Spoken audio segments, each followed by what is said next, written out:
Hello students, आज का जो टॉपिक है हमारा वो है सॉल्विंग अलजेब्रिक इनइक्वालिटीज़। ये जो हमारा जो फर्स्ट टॉपिक है डिफरेंट टॉपिक्स ऑफ इनइक्वालिटी, इसमें हम फर्स्ट पार्ट करेंगे सॉल्विंग अलजेब्रिक इनइक्वालिटीज़। तो इसको स्टार्ट करने से पहले हम लोग एक टर्म डिफाइन कर लेते हैं, रैशनल फंक्शन और एक्सप्रेशन। रैशनल फंक्शन किसे बोलते हैं या एक्सप्रेशन किसे बोलते हैं, इसको डिफाइन कर लेते हैं। इसमें क्या बोला गया है कि any expression of the form P x upon Q x where P x and Q x are polynomials and Q x is not equal to zero is called a rational function. ठीक है, I hope आपको polynomial आता होगा कि polynomial हम किसे बोलते हैं। ये 9th और 10th क्लास में सिखाते हैं। एक्चुअली 9th में और 10th क्लास में एक चैप्टर ही हमारा पॉलिनोमियल। ठीक है, तो पॉलिनोमियल को हम nth डिग्री पॉलिनोमियल को हम कैसे लिखते हैं, तो यहाँ पे बच्चों देखो ध्यान से। जैसे पॉलिनोमियल को हम लोग जनरली p ऑफ x से डिनोट करते हैं। p लिखा, ऐसे ब्रैकेट में x लिखा, इसका क्या मतलब हो गया, पॉलिनोमियल इन वेरिएबल x वेरिएबल में मैं पॉलिनोमियल लिखने जा रहा हूँ। तो इसको हम लोग कैसे लिखते हैं, n डिग्री के पॉलिनोमियल को कैसे लिखते हैं। पहले लिखा a0 x to the power 0, फिर क्या लिखा a1 x to the power 1, फिर क्या लिखा a2 x to the power 2, फिर क्या लिखा a n minus 1 x to the power n minus 1 plus a n x to the power n। अब बच्चों इसका क्या मतलब हुआ कि जैसे हमने ये जो लिखा है ना a0, इसको पढ़ा, फिर हमने a1 पढ़ा, a2 पढ़ा, a n माइनस 1 पढ़ा, a n पढ़ा, ये सब एक्चुअल क्या है, ये इस टर्म्स जो है फर्स्ट टर्म है ना, उसमें x टू द पावर 0 का कॉफिशेंट है, ये x टू द पावर 1 का कॉफिशेंट है, ये x टू द पावर 2 का कॉफिशेंट है, और ये a n minus 1 x to the power n minus 1 का कॉफिशेंट है, और ये जो a n लिखा है ये x to the power n का कॉफिशेंट है। ठीक है, इसमें हमने क्या किया है कि इस फर्स्ट टर्म की डिग्री क्या है 0, सेकेंड टर्म की डिग्री क्या है 1, थर्ड टर्म की डिग्री क्या है 2, और लास्ट टर्म की डिग्री क्या है n। तो यहाँ पे हमने क्या लिखा, इंक्रीजिंग ऑर्डर ऑफ डिग्री में हमने एक n डिग्री का पॉलिनोमियल लिखा है। ठीक है, ये 9th क्लास में जो पॉलिनोमियल चैप्टर है उसमें इसको ऑलरेडी डिफाइन कर रखा है। ऐसे ये जो जनरल फॉर्म दे रखा है ना n डिग्री का पॉलिनोमियल, ये 9th क्लास के बुक में भी NCERT में। इसको आप ऐसे भी लिख सकते हो, डिक्रीजिंग ऑर्डर, डिग्री के डिक्रीजिंग ऑर्डर में भी लिख सकते हो। कैसे लिख सकते हो, a0 लिखा हमने, x to the power n minus 0 लिखा, फिर क्या लिखा a1 x to the power क्या लिखा n माइनस 1, जो a का लोअर सबस्क्रिप्ट है ना वो n से सब्ट्रैक्ट कर दिया, फिर क्या लिखा a2 x to the power n minus 2 and so on, फिर क्या लिखेंगे लास्ट में जाके a n माइनस 1। अब x पे पावर क्या है, n में से n माइनस 1 सब्ट्रैक्ट करेंगे तो क्या मिलेगा हमें 1, फिर क्या लिखेंगे a to the power n, फिर x पे जो पावर होगा n उसमें से n सब्ट्रैक्ट करेंगे तो 0। तो यहाँ पे जो सेकंड फॉर्म लिखा ना px का, ये मैंने क्या लिखा, decreasing order of degree. First जो फॉर्म लिखा है उसमें क्या लिखा है, इंक्रीजिंग ऑर्डर ऑफ डिग्री। तो ये हमारा जनरल n डिग्री का पॉलिनोमियल है। ठीक है, तो इसकी डिग्री क्या है, n है। डिग्री किसे बोलते हैं, हाईएस्ट पावर, x का जो वेरिएबल होता है ना उस पर जो हाईएस्ट पावर होता है उसे हम डिग्री बोलते हैं।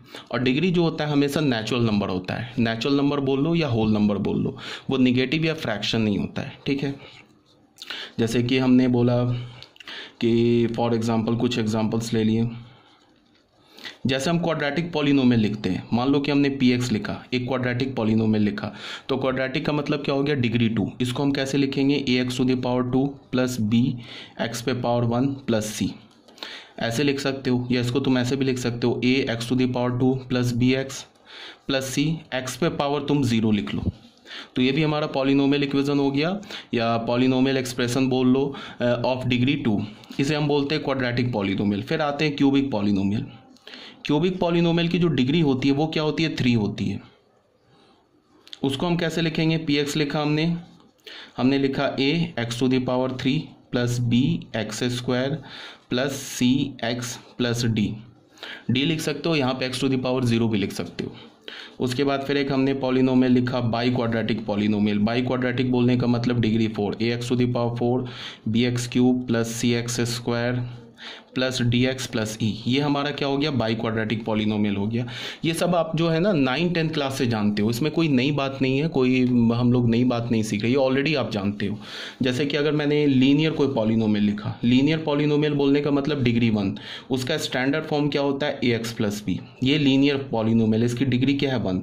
डिग्री 1 क्यों है, बिकॉज एक्स पे जो हाईएस्ट पावर है वो 1 है। अब मैंने अगर लीनियर के बाद एक कांस्टेंट पॉलिनोमियल लिखा, तो कांस्टेंट पॉलिनोमियल की डिग्री क्या होती है, 0। कोई भी लिख दिया के, वेयर के बिलोंग्स टू आर, कोई भी रियल नंबर है तो इसकी डिग्री 0 होगी। फॉर एग्जांपल तुम ऐसे देख लो, मैंने पी एक्स को लिख दिया 2, तो 2 एक रियल नंबर भी है और 2 एक कांस्टेंट पॉलिनोमियल भी है। क्यों कांस्टेंट पॉलिनोमियल है, बिकॉज तुम ऐसे लिख सकते हो 2 × x⁴। अब इसकी डिग्री क्या हो जाएगी, डिग्री 0 हो जाएगी, ठीक है ना। अगर मैंने एक पी एक्स पॉलिनोमियल लिख दिया -π/8, तो ये भी एक कांस्टेंट पॉलिनोमियल है, इसकी डिग्री क्या हो जाएगी, 0। क्यों हो जाएगी, बिकॉज मैंने लिखा -π/8 × x⁴, इसकी डिग्री क्या हो गई, ये 0 हो गई। ठीक है बच्चों, यहाँ तो कोई प्रॉब्लम नहीं है। तो ये हमारा कांस्टेंट पॉलिनोमियल हो गया, इसकी डिग्री 0 हो गई। अब एक आ जाओ कि अगर मैंने पी एक्स को लिखा 0, तो 0 इज ऑल्सो रियल नंबर।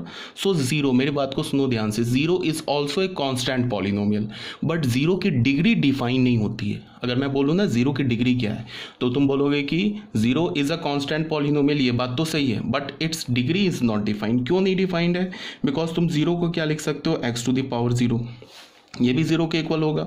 0 को क्या लिख सकते हो, x⁴, ये भी 0 के इक्वल होगा। 0 को क्या लिख सकते हो, x⁴, ऐसे करके एंड सो ऑन।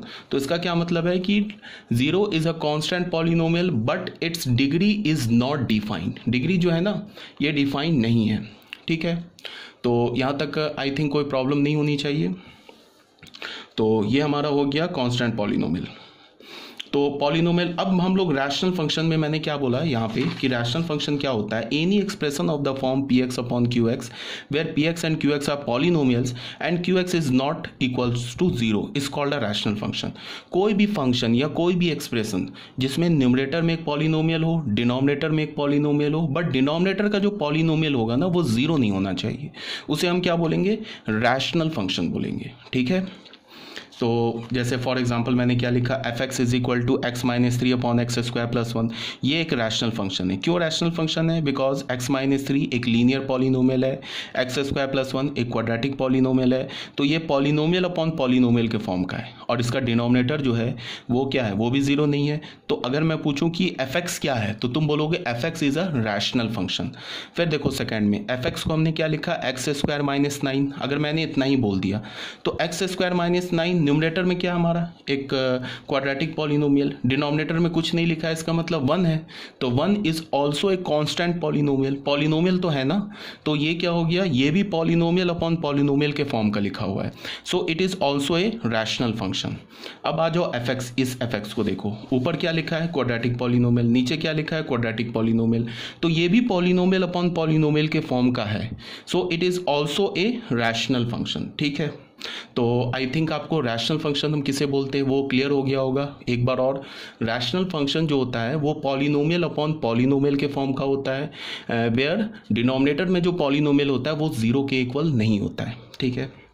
अब आ जाओ क्वेश्चन नंबर 1। देखो इस टॉपिक में क्या हम करेंगे कि जो रैशनल फंक्शन है ना, उस रैशनल फंक्शन की इनइक्वालिटी को सॉल्व करेंगे। जैसे मेरी बात को समझो ध्यान से।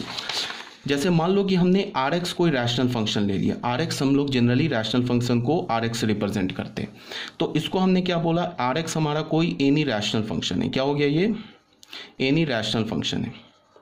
इस टॉपिक में हम क्या करने जा रहे हैं, और ये इंपॉर्टेंट टॉपिक है। देखो बच्चों, ये जो मैं पढ़ा रहा हूँ ना बेसिक मैथमेटिक्स, ये बिल्कुल तुम मत समझना कि ये मैं कोई टाइम पास कर रहा हूँ कि अभी सेट आपने स्टार्ट नहीं किया, आप बेसिक मैथमेटिक्स पढ़ाने लगे। ये इंपॉर्टेंट है, इंपॉर्टेंट नहीं है, ये मैं आपको फाउंडेशन आपका बना रहा हूँ। जैसे घर बनाने से पहले फाउंडेशन डालते हैं ना, तभी तो उस पर first floor, second floor, ground floor बनाओगे, बिना फाउंडेशन के तो घर नहीं बन जाएगा, ठीक है।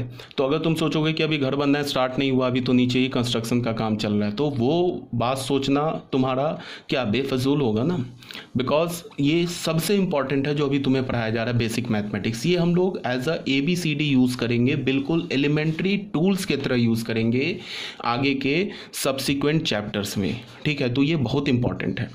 तो इसको ध्यान से लेना, बिल्कुल लाइटली मत लेना, ठीक है। इसके बाद हम लोग चैप्टर जो स्टार्ट करेंगे वो सेट से स्टार्ट करेंगे। तो रैशनल फंक्शन में देख लो, RX हमने बोला कोई भी रैशनल फंक्शन है। तो इस टॉपिक में हम क्या करने जा रहे हैं कि इस टाइप की इनइक्वालिटी हम सॉल्व करने जा रहे हैं। RX is greater than 0, RX is less than 0, RX is greater than or equals to 0, RX is less than or equals to 0। इस टाइप की इनइक्वालिटी है, जो 4 टाइप्स की इनइक्वालिटी मैंने लिखा ना, इसी इनइक्वालिटी को हम सॉल्व करेंगे इस चैप्टर में या इस टॉपिक में, ठीक है। तो एक एग्जांपल ले लेते हैं। क्वेश्चन 1, क्वेश्चन 1 में क्या है, सॉल्व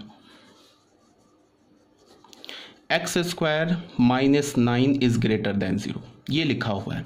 तो सबसे पहले ये बताओ कि ये जो x² - 9 ये क्या है, हमारा रैशनल फंक्शन है।